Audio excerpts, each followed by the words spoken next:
Warning, there are only 2 more full slates of college football. That is right, folks. College football week 13. 2 more opportunities to bet the board. Welcome to our college football week 13 best bets episode.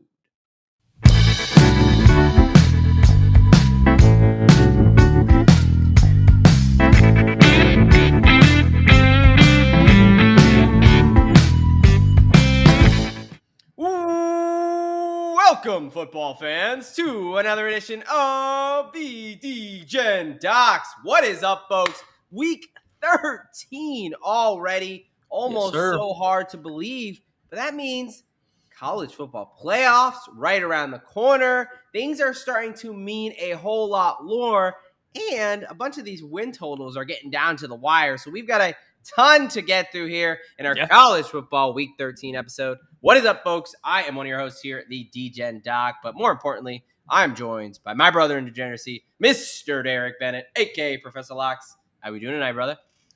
Well, you see, I'm wearing all of my Pitt gear this evening because, even after a just dreadful appearance down at Acrisure Stadium on Saturday afternoon, hey, everything's still in front of us. Just like Narduzzi said last week, it doesn't matter if they beat us 103 to 10 or whatever, and it certainly looks like it could have been. It almost was there in that first half there. So, everything's still in front of us. We just got to kind of, win the next couple ACC matchups and actually also hope for a couple losses along the way. But yeah, I mean, hey, I think if Pitt wins out, they will be in the ACC championship. So they only have one ACC loss right now, so they're still in the driver's seat. But hey, your outfit choice is a little bit different than mine. We'll get to what we're talking there. But what we're talking tonight, folks, it is college football week 13 picks and best bets.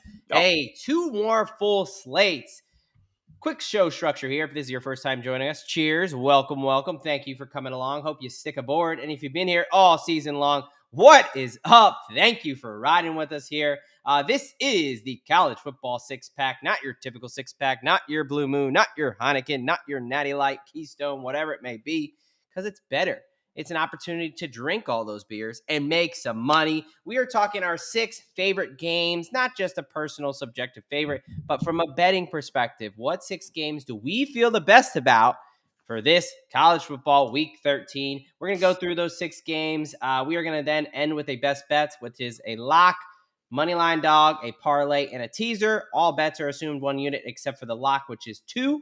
And before that, we will do our college. We'll do a little bit of some takeaways from the week, but our college football predictions, talking about what 12 teams we believe are going to be in this playoff, and if there's any value in the betting markets at this point.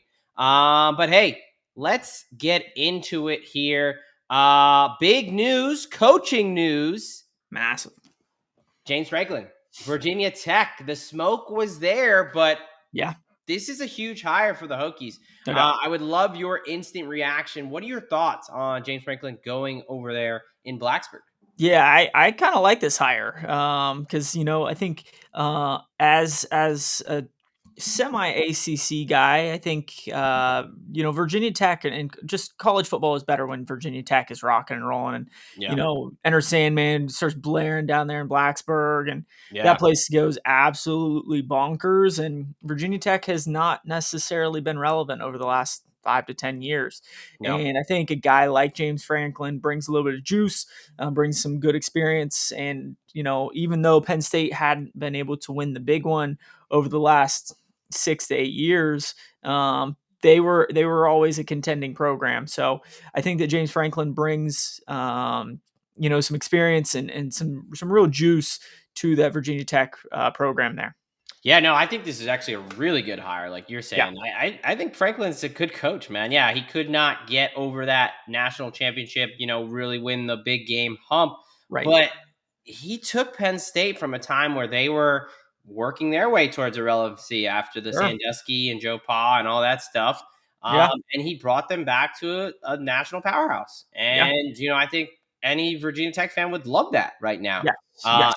And as well as, the Big Ten versus the ACC, there's a little bit of a difference there. I mean, there's really at In this some point, ways. there's no blue blood programs in Yeah. the ACC. I mean, you have Miami down there at South Beach, but other than that, I mean, I mean, they haven't won an ACC championship, so I mean, exactly. I mean, but Clemson, I guess, but they don't like the transfer portal, so there's opportunity. exactly, and that's the big thing. There's opportunity for big time wins there in the ACC, where you had Michigan, you had Ohio State, you had USC and Oregon coming into the Big Ten, which made it pretty tough on kind of those not necessarily average teams because Penn State has been above average uh, Right. every year until this year, but to kind of break through, and I think that James Franklin can probably do that fairly quickly down there in Blacksburg. Yeah, no, exactly. So, congratulations, Hokie fans. I think you guys actually smashed a great hire. All Yeah, right, some Week 12 takeaways. I think we found Alabama's kryptonite, folks.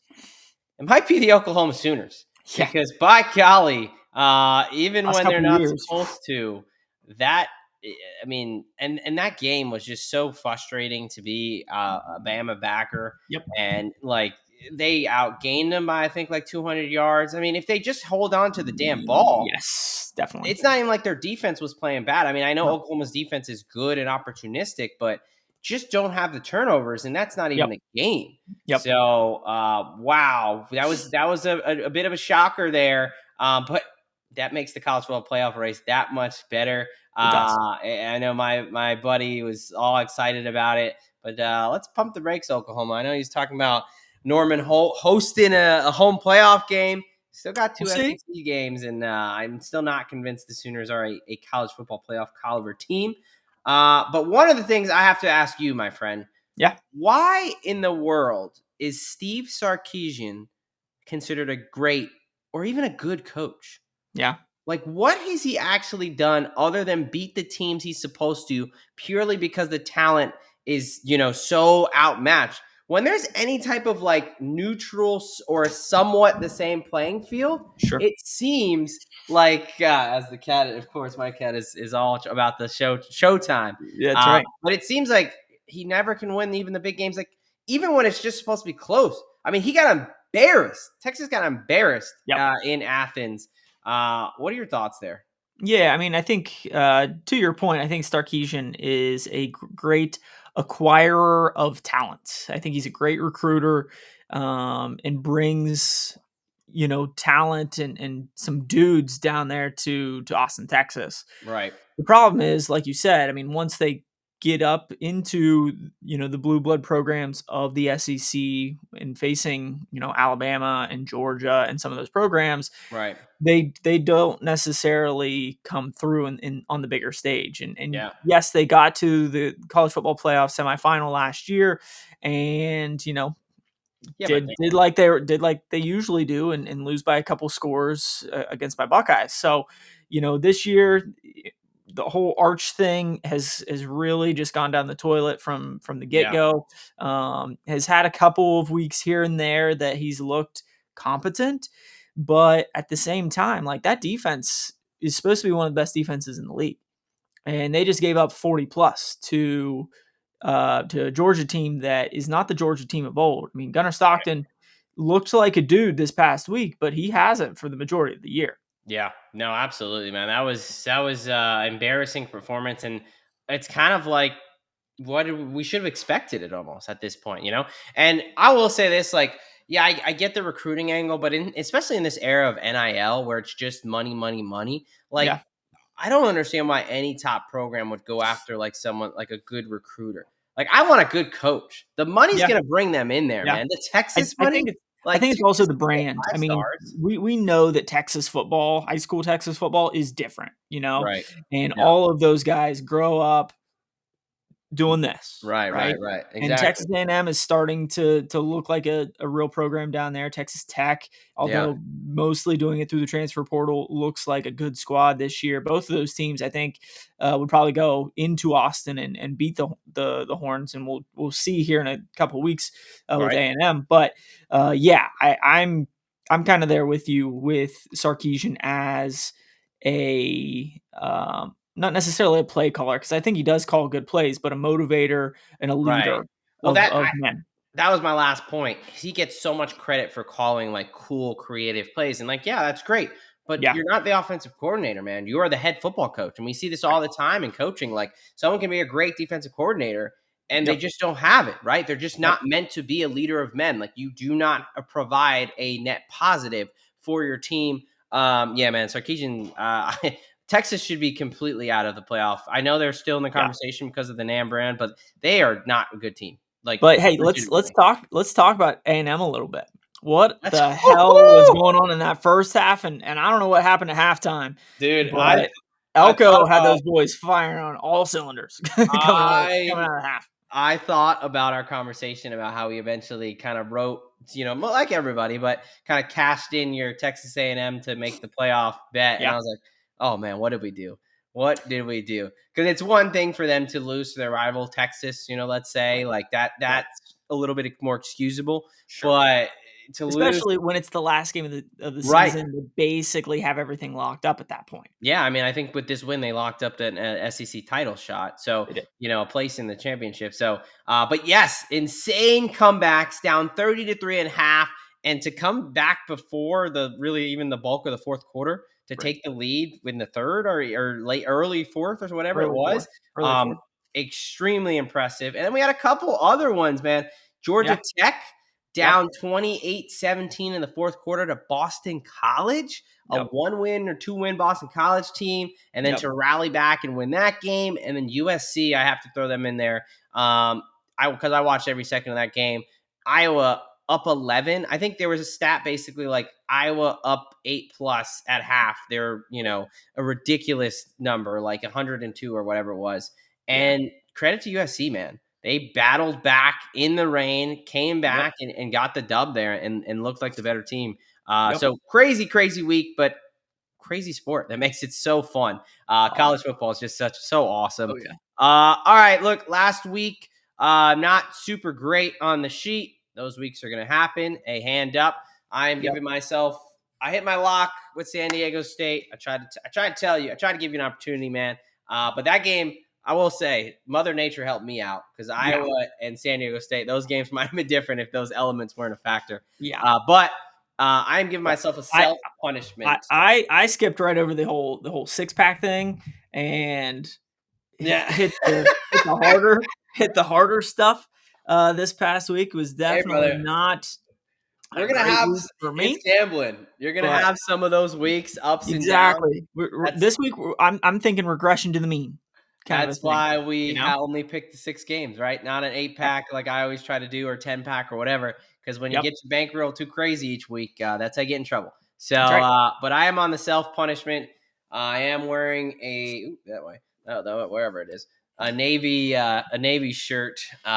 For pick being awful. I mean, shout out to Navy, outright win. Right Yeah, now in the driver's seat for the AAC. The winner is likely going to get a college football playoff spot. And let's roll right into it, man, because let's talk about our college football playoff predictions. yeah, I'm sure there's going to be a little bit of change, probably not a ton, mhm, but let's just kind of get into it here. Looking at our top five, looks very, very similar to last week, except one omission here, which yeah, is obviously Alabama. Alabama. Looking at yours, are they Yeah, not even in for you, or is that a mistake? that is definitely a mistake. Okay. I was gonna say I that would be quite That is yes, no, that is definitely a mistake. I wonder if I just typed it in wrong or what happened there. But yeah, no, I expect them to get in there. Probably somewhere between. Well, they beat Georgia earlier in the year, so I would probably have to slide them in right above Georgia, or kind of right there around the around middle of the pack, that 7, six 8, right? seven. Right. Uh, No, yeah, somewhere don't. in there, We're not. We're somewhere in that too old. ranking. I don't even get that. Don't do. I don't know what that means. So, don't be throwing up gang That's signals all. here. That's the college kids Yeah, that's your influencing me. professor coming out because I That's don't. right. I still don't get that. My dad's I a high don't school either, but teacher, and he said something like that. Oh, six. I was like, dude, what are you talking about, man? But So who would you somewhere in take off? Who's not supposed to be on there? BYU, Oklahoma? there. I would probably take BYU off in that Right, case. because I was having a hard time. I was trying to get them in, and that was the one that I left off Yep. just because I think the Big 12's only gonna get one team. I think so too. At And this point, I think the SEC is going to get 5 teams yeah, in. at least. Um, and I think it's gonna be one of those where I think BYU is having one hell of a year. They got Right. a tough one this week in Cincy. We'll talk about that game here in a little bit, but, We will. uh, I'd probably slide Bama in there somewhere 6 to 8, somewhere in there. Yeah, 68. Okay. Yeah, look, let's just quickly because there's not a whole lot to discuss at this point. We got 2 weeks left, right? Yep, But buys Indiana, Texas A&M, Ohio State. I have Ole Miss. You have Texas Tech. So I would yep. imagine you're saying that they win out I and win I I the have Big them 12. winning out, winning the Big 12. Ole Miss, loses to Texas A&M in the SEC. They bump down a little bit, and Texas Tech ends up getting that bye. I think partially due to the committee is still it's not an AI thing, and it does have some human element to that.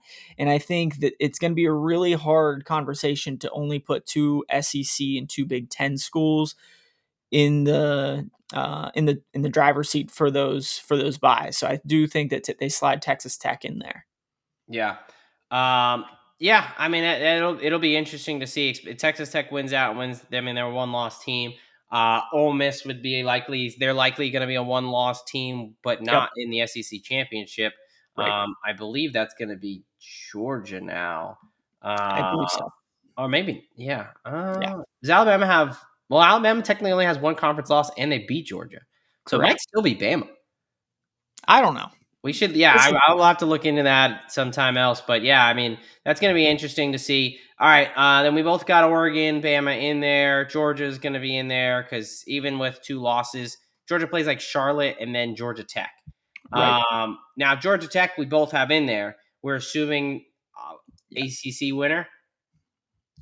Yes. Okay, yeah, Yes. because I mean, there's also could be a path to where Georgia Tech loses, but they beat Georgia, and that's it's a little bit Right. kind of messy there. So according to the SEC website, and I just typed in SEC standings, Right, right now they have Texas A&M as 1, Georgia as 2, Ole Miss as 3, Bama as 4. Probably because of the 2 loss in with Alabama, all the rest are. right. But Bama lost to Florida State, so I'm just trying to think. It's My guess is tiebreaker wise, a second loss is probably the first tiebreaker, but I'm huh. not positive. Yeah, and it's tough because these conferences are all different. They Right. don't like some of them don't care about that. It's only conference and then head to head. Yeah. These major conferences are just they're really annoying. Right. Honestly, I don't really get the point of them. I wish we would just go back and Big 12 actually meant 12 and 10 actually means 10 and Pac 12 and all those things, right? So, Right.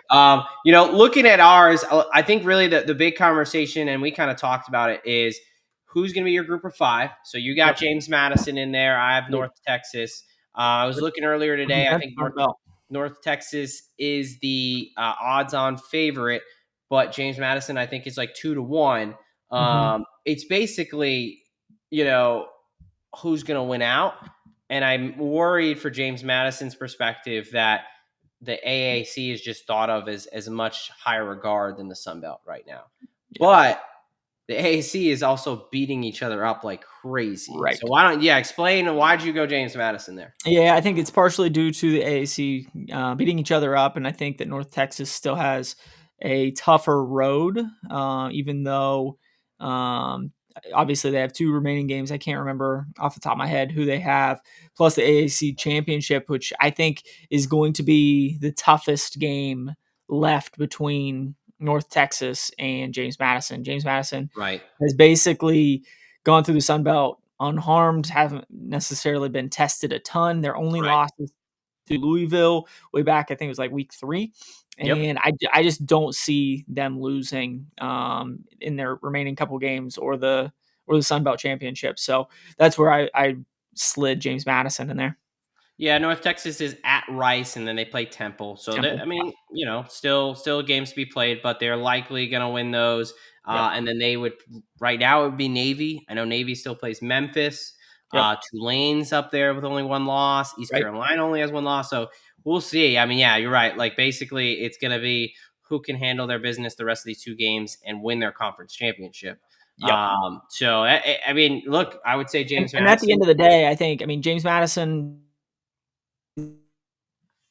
to have the best. All fails, if North Texas wins out, they're still a 2-loss team versus Right. James Madison team that only has the one. But um, outside of Louisville, they've played one of the easy. I think it's like the 115th strongest schedule in the country. It's a bottom, Yeah, and I think that 12. might be what gets him on the end of it. Right. But plus 170 right now is James Madison, and North Texas is minus 110. I already have a future on North Texas. I think like 7-1. Yep. I also have one on Navy, so I'm kind of like hoping the AAC, whoever at this point can get in, as long as it's one of those two. But that's the one, and then the only other one, we both have Notre Dame. I think they're going to win out. They got two cupcakes to finish out. You have Yep. Oklahoma. I have Vanderbilt. I think Yep. that's probably the last conversation we need to have. Both saying that Georgia Tech's going to win the AAC or ACC, which is also the other one you can get at plus money. Tech is at plus 170, and I think Virginia is at plus 240. Yep. So kind of depending on where you think that goes. Obviously, we're saying Georgia Tech there. We also both have futures on Georgia Tech. We Yeah. gave that at plus 730 to begin the season. So Yep. I think there's there's no reason to get off that train. But yeah, talk to me about Oklahoma. They've got Mizzou and LSU at home. You're saying if they went out, and you think now they are the front runner to get the slot. Agree. Yes. Basically, I think their 2 losses are better 2 losses than Vandy. I mean, you lose to Ole Miss in a fairly close game, and then you lose in a rivalry game against Texas. And I am there we go. Sorry. Alabama, and then you lose to Texas, both on the road for Vandy. But I think with Alabama having the 2 losses versus Ole Miss only having the one, I mean, I think Oklahoma just has the better wins and better losses to this point against compared to Vandy. Yeah, I mean it's kind of tough, right? Because Vandy's only lost at Plus, Alabama. I honestly I think that Vandy goes into to Knoxville and loses at Well, Tennessee that's the big one, right? to end the season. Yeah, that's a really big difference maker because I think Oklahoma right now is favored. They're minus 220. So Yep. the committee or the odds, Vegas would agree with you that they're going to be, I think Oklahoma's like 10 points or 9.5 point favorites against Mizzou at home. And then Yep. they're coming at LSU. Who knows if Nussmeier's even going to be in that game? He didn't play Right. last week against a banged up LSU team that's just not been great. Yep. I trust Vanderbilt more. I'm Mhm. still not sold on Oklahoma. I mean, great win, Mhm. but I mean, I don't know if they can rely on the turnover that much. Their offense is still not really impressed me. So I think that Vanderbilt wins out and does win at Tennessee. I'm not very impressed with Tennessee to this point. So that's where our differences lie. Vanderbilt right now 4-1 to make the playoffs. So obviously, much more of the underdog. I do think there's some value there. Again, we gave it out week 3 or 4 when they Something were like that, 12 yeah. to 1 to make the Right. college football playoffs. So Right. obviously, if you're sitting on that, just kind of ride that out. But Oklahoma definitely put a kind of a bit of a wrench into this. Yep. I'm sure they were pretty high, pretty good odds to get in last week. I just think there's a good chance they drop one. And I think it might be Mizzou, man. I know we're not talking about this game this time, but Sure.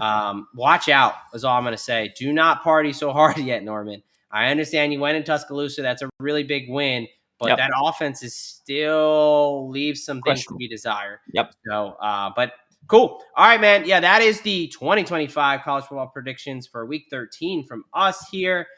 Now it's showtime. Let's get into our game picks. Let's talk some Let's games. into this week 13 college football 6-pack here. Let's start it off.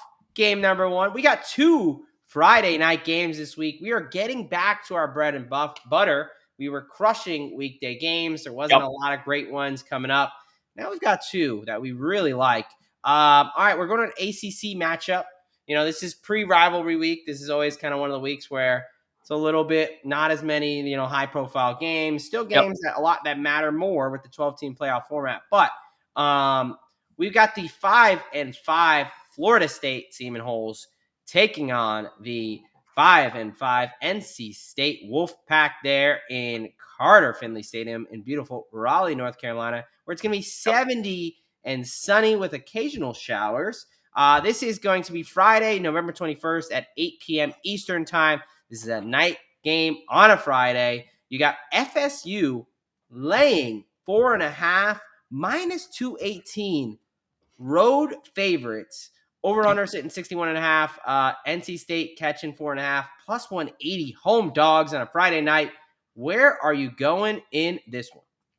Yeah, I mean, the last time we saw these teams had very different outcomes. Florida State played Virginia Tech this past week and got a decent win by 20 points.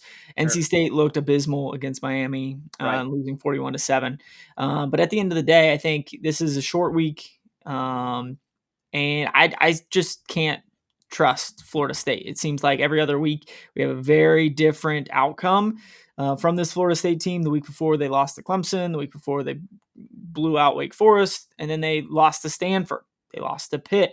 And this NC State team, they can score. And I think that I trust CJ Bailey and Hollywood Smothers to matriculate the ball down the field and get NC State a big win on a Friday night. I think it's, to me, especially with college teams, it's really hard to win on the road, especially on short rest. So give me NC State and the points on Friday night. Yeah, absolutely. Smash spot. Love the Wolfpack here. Are you kidding me? FSU has lost every single road game they have played this season. Yep. They have not won outside of the confines of Tallahassee. This is not a disciplined team. This is not a good team. Look, I get it. NC State, okay, losers of 3 of their last 5. Well, let's talk about their last 4 games. They played at Notre Dame, Yep, at Pittsburgh, versus Georgia Tech, at home, and then at Miami. They lost the road games, but let's talk about their home stretch. They are 4-1 at home, and they've beaten Georgia Tech. Georgia Tech's only loss. Thank you for the assist there. A little thumbs up, guy. East Carolina, who is vying for a spot in the AAC. Yep. And Virginia. Though they've beaten the top, and then Wake Forest as well. That's 3 of the top teams in the ACC and a decent AAC team. They did drop one to Virginia Tech. Bad loss a couple months ago. But I think Florida State they're not disciplined. They're not motivated. They're probably looking forward to Florida. We beat up on them the past couple of years, the Florida Gators have in the rivalry game. They're probably thinking they're down. There's an opportunity to win there in Gainesville. They are not thinking about Raleigh, North Carolina. Look, this team, they lost at Stanford. Stanford's a 3-win team. They lost at Clemson, who hasn't even been bowling yet. They lost at Virginia. They lost at Miami. Yep. I see this as one of those kind of like, a month or so ago when Miami went up to Virginia, when everybody was all on Miami. Miami was going to be a college football playoff team, yada, yada, yada. They go into Virginia and lose in overtime in an ugly game. So FSU. No, I'm talking, yes. I think FSU goes up to Raleigh and loses, basically lays an egg up there at NC State. Yeah, no, you were saying Miami, but Miami hasn't played Virginia, so they went to SMU and lost, and then they lost at home to Louisville.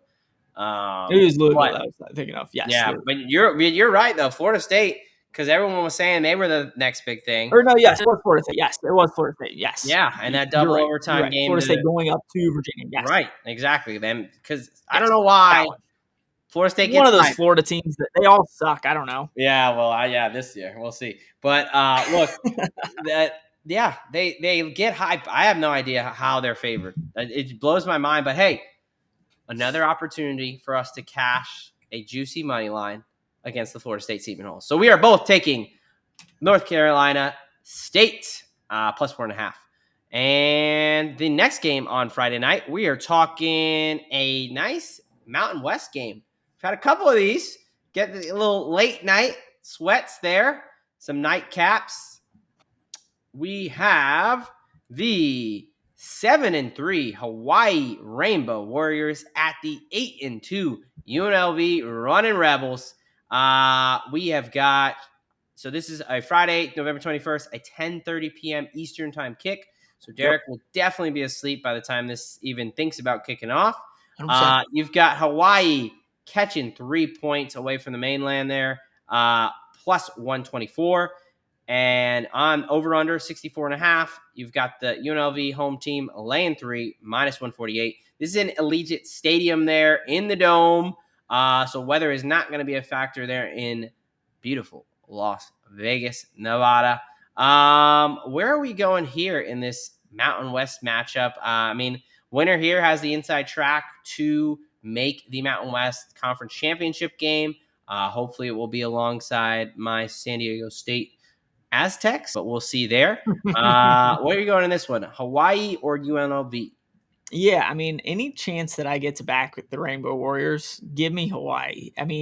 In general, if we look at a couple of common opponents, Hawaii beat Utah State 44-26. UNLV just struggled with them, beating them in double overtime, 29-26. Yep. They beat, or I guess they both beat Colorado State fairly convincingly. Air Force, they both beat fairly convincingly. But at the end of the day, I think Hawaii actually knows how to play a little bit of defense, where UNLV just doesn't. And I think that's where things are going to differ here. So give me Hawaii and the points. Yeah. On Friday night again. Yeah, I'm going to agree with you. But honestly, my favorite play for this game is the over. Yeah. Give me the over 64.5. I know it's a big number. Both these teams are averaging over 30 points a game. Hawaii 30, UNLV 36. And you talked about it. These teams don't play a ton of defense. It's going to be in a dome. So I understand, yes, late November, you got to worry about weather. It's in a dome, so we're fine there. And, let's look at the games that UNLV has actually played someone with a pulse, because we talked about, Utah State, Colorado State, Air Force, Wyoming, bottom feeders of the conference. Yep. Sam Houston State, just got their first win. Like they haven't really played a lot of people. When they play someone with the pulse, Boise State 56-31, and that was a loss. New Mexico 40-35, another loss, right? Even when they play, Miami of Ohio of the MAC, 41-38, Air Force 51-48. And Hawaii can put up points with the best of them there. Yeah. So I think that Hawaii is going to put up 40 themselves, and UNLV, they're definitely at home going to at least put up 20, 30 points. Like, this is going to be an absolute shootout. Exactly what you want out of a Friday late night college football game. You're going to be drunk at the bar. You're going to be hanging out at the house after a couple cocktails, and you want to see fireworks in Vegas. It's Vegas, baby. They're going to put up the points. So give me the over 64.5, and I will be with you on Hawaii plus the 3 there. UNLV they've beaten just a lot of crap. Yes. They haven't beat anyone actually good. Hawaii also is a similar team, but they at least could they didn't even beat. They destroyed San Diego State when they played them on the island there. You were all over that. So, let's back the Rainbow Warriors again. And yes, for the points, please. And Hawaii's coming off their bye. So give them a little bit more of a chance to pick apart that UNLV defense as a whole. I legitimately, I might alt over this. I think there's a good chance this is 100 points. Yeah. This is gonna be an absolute epic kind of just going shots all the time. Over 85. Yeah, love it. So, and it's perfect Friday night, 10:30 kick. Oh, yep. I'm gonna be So I will be in Gainesville this weekend. Booked the trip before realized the team was gonna be dog shit. But it's okay. And I will be talking that here. Not the game, but maybe a little bit here at the end. All right, let's keep going. We're heading over to Saturday, November 22nd. We're starting with the 12 p.m. Eastern slate. We've got an ACC game with huge implications for the ACC Yes. title race. Yep. It was supposed to be for both these teams, but Louisville, they had everything in front of them. Stepped up. They just keep messing around. So Yep. Louisville 7-3. They're recently coming off a 2-game losing streak. Yeah. They are catching +3, +130 on the money line, going to Dallas, Texas, to take on the 7-3 Southern Methodist Mustangs. SMU laying 3 -155 at home. Over under sitting at 52.5. This is in Gerald J. Ford Stadium. 67, partly sunny in Dallas. Where are we going here? Yeah. With this one, I think these teams are going in completely opposite directions. Louisville, like you said, has dropped a couple in a row. Yeah. Where SMU just got a blowout win against BC, and then they beat Miami a couple weeks ago Yep. on the road in overtime, which was a massive win. But again, at this point, we can start to look at common opponents. SMU beat Clemson fairly convincingly. Louisville just lost to them by 1. Yeah. They both beat Miami in close games. But at the end of the day, I think that I can just trust, what's his name? Kevin Jennings a little bit more than I can Miller Moss. Miller Moss. So, yeah, give me SMU at home, laying the points. Yeah, this was probably the hardest game on the slate for me to pick. There's another game that was pretty tough as well, but I'm gonna go the under here. Give me Okay. under 52.5, -108 over on Ooh. DK. So I just think there's two situations that could play out here. One, Brom, great motivator, great leader of men. He gets his team up in big spots. Yep. And they do one of those, we're going to really drag you down and make this a dogfight. Or it's what you were talking about, a bit of a Louisville dream crusher. We had everything in front of us coming off the Miami win, Yep. and we lost 2 games. We were favorites at home, and the wheels fall off a bit, and Yep. SMU just cruises to an easy home victory. SMU's both these defenses are actually pretty solid, especially when motivated in big games. You look at SMU 13-12 game against Wake, the Miami game even in overtime 26-20. Louisville was just in a dogfight with Clemson 20-19. Their Yep. Miami game 24-21. I think this is going to be a large scoring affair. I think this is going to be a high pressure spot. Louisville can play spoiler, and SMU, you got all your hopes and dreams in front of you. Yep. Right? You keep winning, and you're live in the Yep. or the ACC. I think the buttholes are going to be a little tight here. So give me the under 52.5. I just think that's a wee bit high. No weather to factor in, but I do think that this is a closer ACC matchup. So Derek is going to be on SMU -3, and I'm going to be on the under 52.5. If I had to pick a side, I probably would go SMU, but I'm just a little bit worried about the Brom magic showing its head. So, all right, game number 4, going over to the 3:30 Eastern Time slate there on Saturday, November 22nd. A big Big Ten matchup here. A former Pac-12 rivalry. A great game on the West Coast, which thankfully, because now they're on CBS or something, they're saying you're going to play at 3:30. It doesn't matter. So sucks for the fans out there. It's nice for everybody else. But the 8-2 USC Trojans heading to Eugene, Oregon, to Autzen Stadium to take on the 9-1 Oregon Ducks. USC is catching 10 points in this one, plus 310 on the money line. Over under sitting at 59.5. And Oregon laying 10, -395 at home. Huge spread for a massive game. The winner is direct shot to the college football playoff. USC can pull this off. They're 9-2. Everything in front of them with just UCLA left. If Oregon wins, they're 10-1, and they're likely locking themselves into the college football playoff. So massive, massive game. Where are you going here? Yeah, this is a tricky one because at one side you have Oregon that is a one-loss team, has only lost to Indiana at home, Right. where USC, both of their losses are against decent opponents. They should have beaten Illinois on the road, but Illinois ended up squeaking one out by 2, and then they lost by 10 at one of the better teams as of late in Notre Dame. And I just don't know, outside of the Iowa win a couple weeks ago, like Oregon hasn't played anybody. Nope. And at the end of the day, I think that USC has a more callous team at this point. I think it's one of those where both of these programs, like you mentioned earlier, are coming out of the Pac-12. Typically, historically, we never really thought of the Pac-12 as being the rough and tough crowd. They Right. like that West Coast offense, sling the ball all over the field, where USC has shown some grit a few Mhm. times throughout this season. Getting a big win or against Michigan, a big win against Iowa this past weekend, at Nebraska was a pretty good win for them.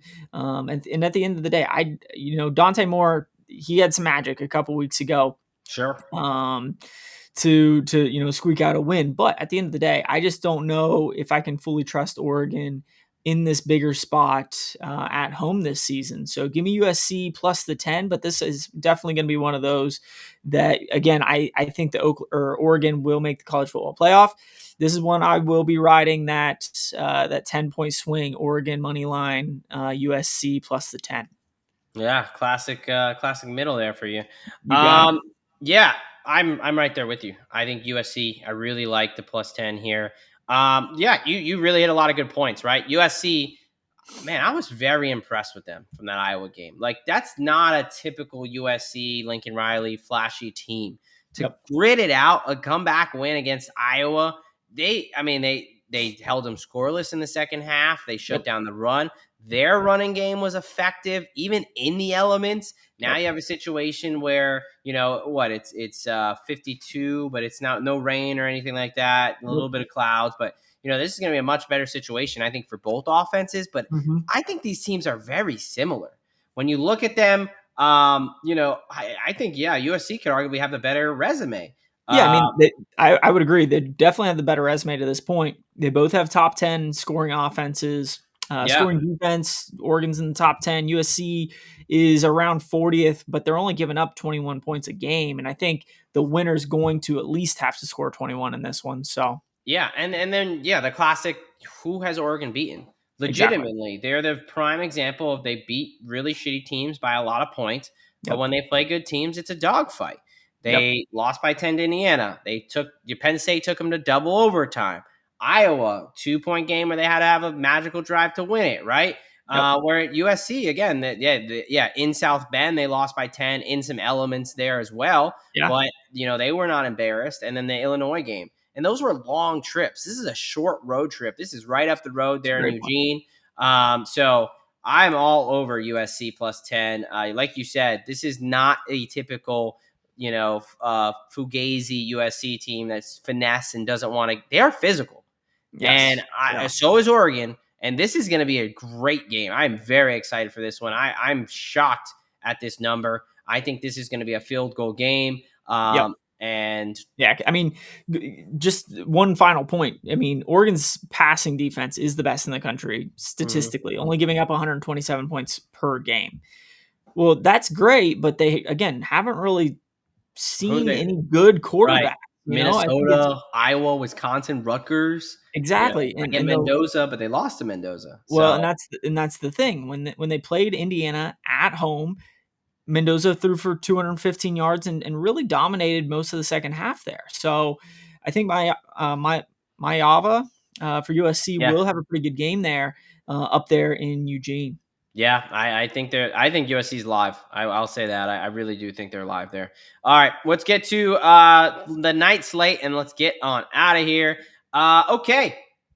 I mean, yeah, I know I said that it's not rivalry week yet, but there's massive games. Another massive game. The Pittsburgh Panthers at 7-3 head to Bobby Dodd Stadium to take on the 9-1 Georgia Tech Yellow Jackets. Pitt is catching 3 points plus 120. Over under sitting at 62.5. Georgia Tech laying the 3 at home minus 142. 75 degrees and partly cloudy there in Bobby Dodd in Atlanta, Georgia. Are you backing our Pitt Panthers or are you fading those Panthers? Where are we at here? Well, I mean, when I saw the number, it was plus 2.5. And when I see plus 2.5, I'm all over the plus 2.5. Right.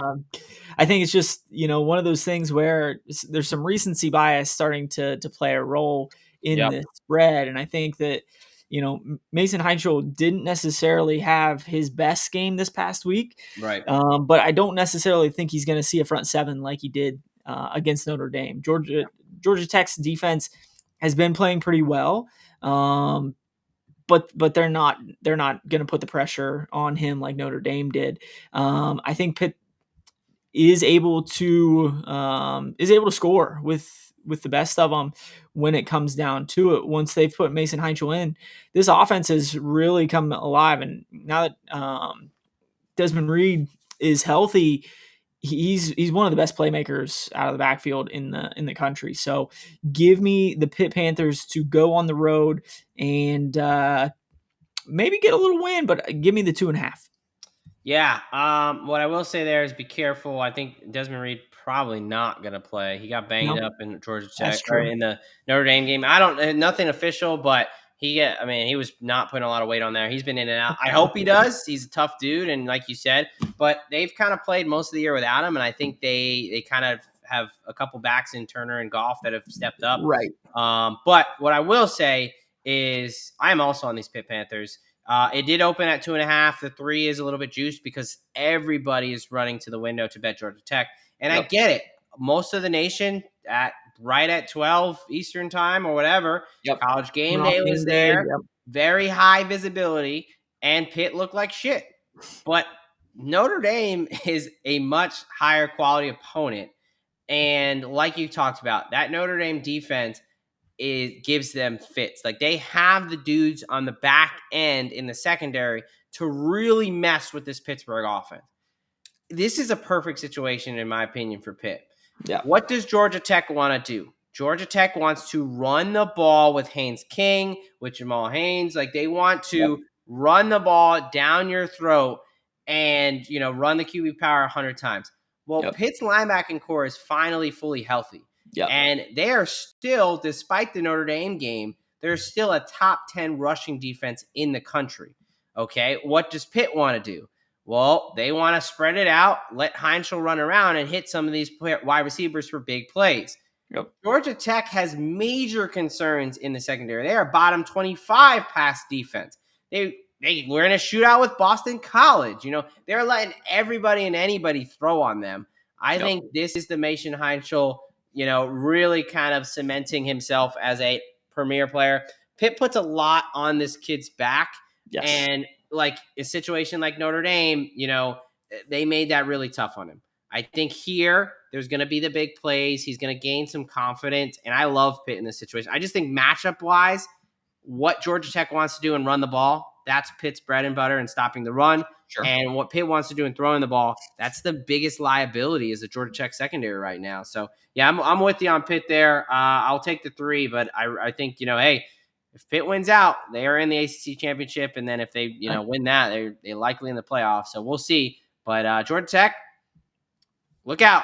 Look out. So I'm excited for that one. It's going to be a huge one. It's at 7 p.m. Eastern time. All right, last game on the slate here. We are talking Big 12. So we're hitting all the conferences. Got another late one here. We're showing love to everybody here. Look at That's us. right. Diversity, baby. That's right. So we've got an 8 p.m. kickoff. So maybe you'll be awake for this. Who knows? First Saturday, November 22nd. We've got the 9-1 BYU Cougars heading to Nippert Stadium there in Cincinnati to take on the 7-3 Cincinnati Bearcats. You've got BYU minus 2.5, minus 122 on the money line. They are the road favorites versus Cincinnati. Plus 2.5, plus 102, home dogs, small dogs there. Over under sitting at 54.5. It's going to be 42, a little bit cold, but hey, Utah's pretty cold too. But clear skies there in Nippert Stadium. It is going to be a night game. It is going to be a ruckus environment. Where are you going? Are you back in the small home dog? Or are you taking these BYU Cougars to continue their magical season? Yeah, give me the Cougs once again. I can't back the Bearcats in this one. I mean, Cincinnati's lost 2 in a row to Utah. They got absolutely blown out Yeah. when game day was out there in Utah, and then they just lost in a close one to Arizona at Nippert this past weekend.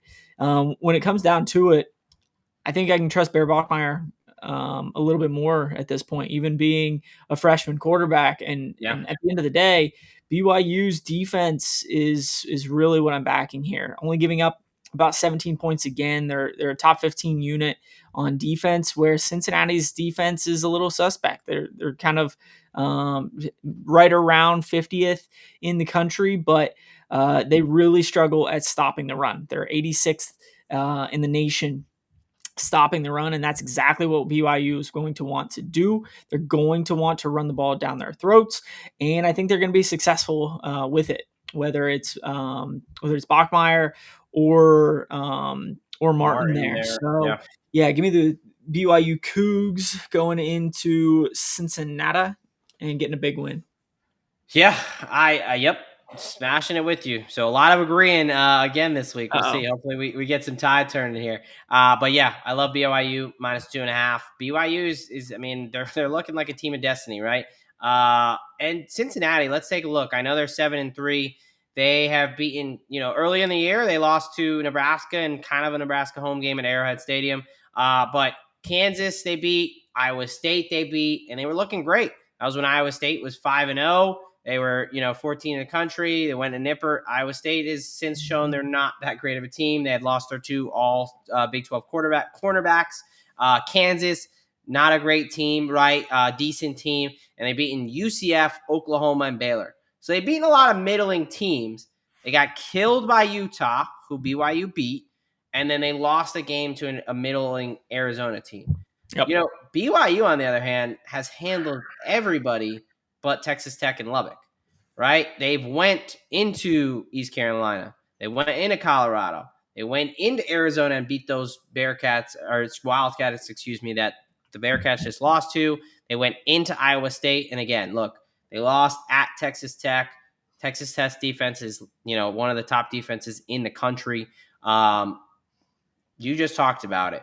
What does BYU want to do? They want to play good defense and they want to run the ball. They're averaging over 200 yards a game, Yep. and Cincinnati has struggled to stop the run. And I think that is what's going to be the difference in this one.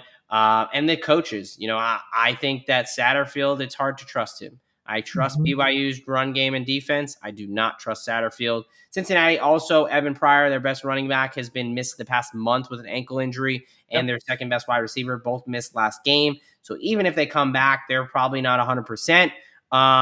It is crazy to back BYU here, I think. Kind of like, wow, this is not where I thought I would be. But they just keep winning. That They is do. all they keep doing. They keep winning. And at this point, I'm going to ride with them. BYU minus the 2.5. So, Yeah. uh, Yeah, no, this is BYU was, I believe, 8-0 or 9-0 last year, around this time, and then they lost 2 out of 3.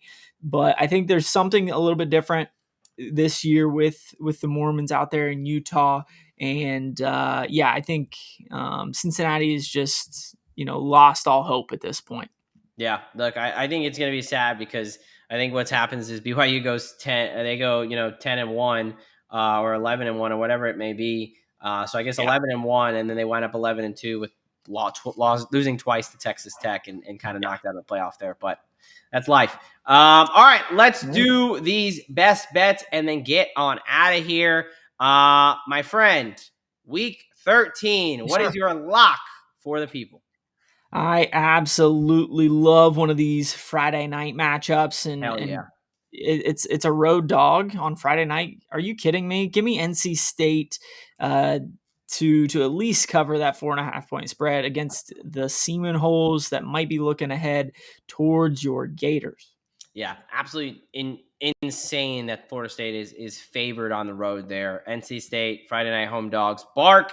I Yep. love that plus 4.5 there. I will also my lock will be taking place on Friday night. Hawaii UNLV over 64.5.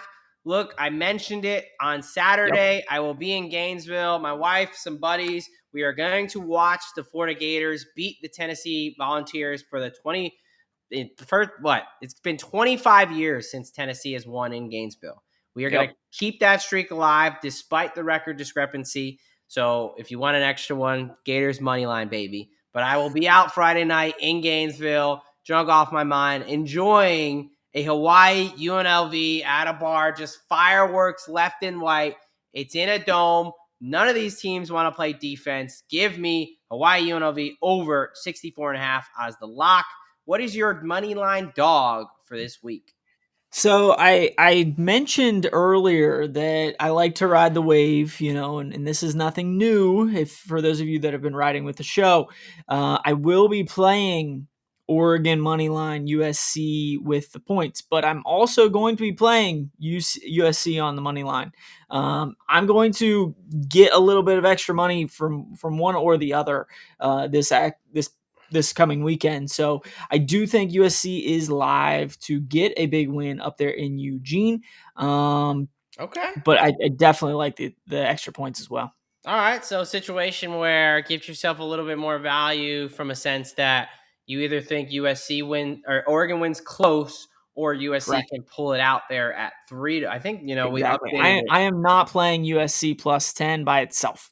I'm either getting some extra juice by parlaying it with Oregon money line, but I think USC could pull this one out as well. Yeah, plus 310 right now over on DraftKings on the money line right for USC as that number Yep. crept up a little bit. All right, my money line dog. I like your lock so much. I'm going to take it as my dog. Home dogs on Friday night. Florida State has not won on the road. They have not won a game outside of Tallahassee this entire year.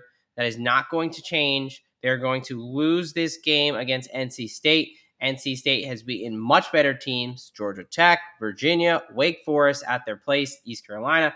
Like, this is a solid team at home. Do not get it mistaken. Give me NC State plus 180, I believe, on the money line right now. All right, what is your tease for the people? Give me Pitt plus 8.5 or 9, wherever you got the 9 at. Give me Hawaii plus 9, and then give me BYU. I'm going across the number in this one, but give me BYU plus 3.5. All of that at plus 140. Love it. Love it. My teas will start off very similarly. Give me Pitt plus the 9 there. Give me NC State plus 10.5. And give me USC plus the 16 at plus 140. Do you have a parlay this week? I do not. All right, I will give out a little bit of a DGen parlay. Not a crazy one, reasonable. Okay. Give me the Pittsburgh Panthers and the Hawaii Rainbow Warriors on the money line, plus 406 at just over 4-1 there. Some small dogs, put them together. Get your late night Friday and your late night Saturday. Small little yappers, make them a bigger dog, combine them. What a combination that would be. The Pittsburgh Panthers and Hawaii Rainbow Warriors Alliance. I like it. Tell it to everybody, folks. But hey, quick recap on the best bets for Professor Locks. NC State plus 4.5. USC money line now plus 310 over on DraftKings. And then Pitt, Hawaii, and BYU all on a 6-point tease as plus 140.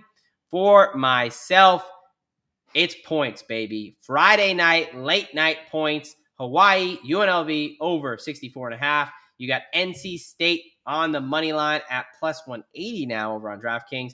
And then NC State, Pitt, USC, 6-point teaser plus 140. And then my DGen parlay for the week, Pittsburgh and Hawaii on the money line at a juicy 4-1.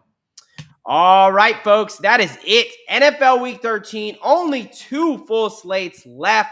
What do you College got football for the week people, 13. Derek, before we get on out of here? So we just talked college football week 13, but we have the NFL show week 12 coming up on Wednesday night. Make sure you take a look at that because one of us just swept the board on our props. So we're talking props, so we're talking locks. It was when not it comes me. to games.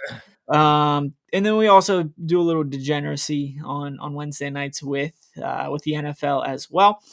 And then on Thursday night, you have your weekly injury report, talking all things injury over at IDP Plus. Mostly some defense, but you talk a little offense. Make sure that on a prop side, fantasy side, we're rocking and ready to go for a big week 12 of the NFL season. Yeah. Yep. Absolutely love it. Look, folks, we're getting close. I think we're like under 130 away from our hitting our goal, 1K subscribers. So if you enjoyed the show, it is an absolutely free show. And the best way to keep it a free show is just give us a like and subscribe. Let the bosses know that you're liking what we're throwing out there. And hey, we'd love to hit that 1,000 subscribers this season. We've took it from, I think we started with like 100 at the beginning of the year. You guys have been awesome. So thank you, thank you, thank you. If you want to share the show, let people know around the Thanksgiving table. Tell them what you're thankful for. If it's the DJ and Docs, we're thankful for you too. Because you know what they say, folks. A lock a day keeps the bookie away. And here at the DJ and Docs, we've got your prescription. From Professor Locks and Doc here on DFSG Plus, we are out here.